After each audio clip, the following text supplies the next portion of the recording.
Jeff, at 8:31 on Friday, will this decision today to do nothing, will that look like the right one?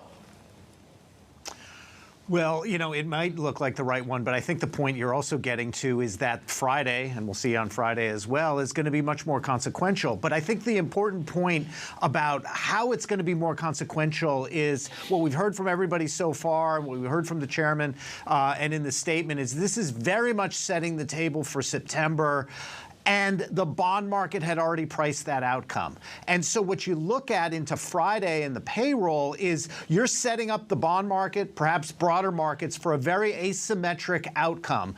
If the data is much, much stronger, then you're going to have some disappointment. If the data comes in along lines of what Chairman Powell was talking about in terms of gradual normalization, or even, you know, a little bit weaker than that, the market will continue to price in this path of a cut in September, a cut in December, and even more into 2025. So I think Friday, the risk is really on the upside that you get a surprisingly strong payroll report, and that has to call into question whether or not policy is really as tight as it is. And that's really the issue. Everyone's kind of saying, hey, this is right, the Fed's got it right. The Fed's saying we've got the soft landing. We want to secure the benefits of soft landing. But he kept repeating PDFP at 2.6%. You look at the GDP number that just came out. You look at Atlanta Fed GDP Now forecast for third quarter. We are well above, in growth terms, anything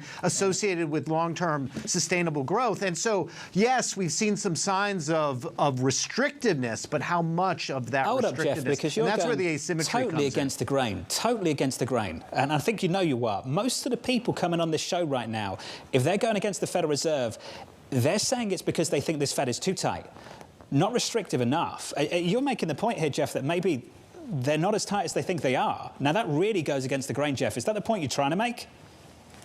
That is the point exactly that I just made. No one's really talking about it because the Fed's not talking about it. But the data is what your question was about. What happens on Friday and how does that make this moment look? Well, if the data comes in continually stronger, then we're going to have to start to talk about that. Now, I'm not saying that that's where we're going. Where we have been, and what we tend to do is to extrapolate where we just have been. So we're extrapolating out the benefits of the gradual slowdown in labor markets, the normalization. ECI is another great data point. There's nothing in the crystal ball that says that that won't happen. But your question was, what if it does? Then you start to think about these things. And my point is, everyone is so one-sided on this point that the asymmetry to the market reaction is much greater to the upside surprise and strength on Friday than it is to coming in line or even being weaker.